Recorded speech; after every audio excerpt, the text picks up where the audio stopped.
Kitty Tales.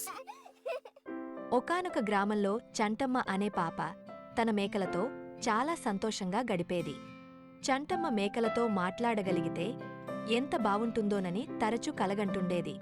ఒకరోజు అడవిలో తిరుగుతూ ఆమెకు ఓ పాత బాబాయి కనిపించాడు. ఆయన దగ్గర ఒక విచిత్రమైన గడ్డి కట్ట కనిపించింది. ఆ గడ్డి గురించి అడగగానే బాబాయి చెప్పాడు, ఈ గడ్డి మేకలకు తినిపిస్తే అవి మాట్లాడతాయి.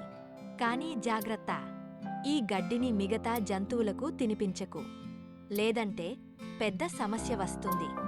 చంటమ్మ ఆనందంతో ఆ గడ్డిని తీసుకువచ్చి తన మేకలకు తినిపించింది. వెంటనే మేకలు మాట్లాడడం ప్రారంభించాయి. ధన్యవాదాలు చంటమ్మ అని మేకలు సంతోషంగా చెప్పాయి.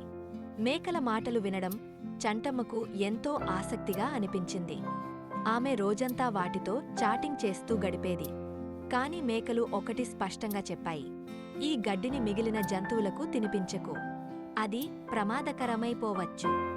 ఒకరోజు చంటమ్మ స్నేహితుడు బద్రీ ఆ గడ్డి విషయం తెలుసుకున్నాడు. అతను గడ్డి కొంత తీసుకుని తన గేదెలకు తినిపించాడు. గేదెలు మాట్లాడటం ప్రారంభించాయి. కాని అవి గ్రామమంతా తిరిగి పెద్ద గందరగోళం సృష్టించాయి. పంట పొలాల్లోకి వెళ్లి గళమెత్తి బిగ్గరగా వాదించడం మొదలుపెట్టాయి. గ్రామస్థులు భయంతో పరుగులు తీశారు. ఇది చూసిన చంటమ్మ తన మేకల సహాయంతో గేదెలను శాంతపరిచింది. మేకలు చెప్పినట్లు మాయాగడ్డి మిగతా జంతువులకు మంచిది కాదని బద్రీకి అర్థమయ్యింది. చంటమ్మ ఆ గడ్డిని తీసుకుని మళ్లీ అడవిలో పాత బాబాయికి తిరిగి ఇచ్చేసింది. ఇది నా చేతి దాటిపోయింది అని ఆమె చెప్పింది. ముగింపు: ఆ రోజు నుండి చంటమ్మ ఒక గొప్ప పాఠం నేర్చుకుంది.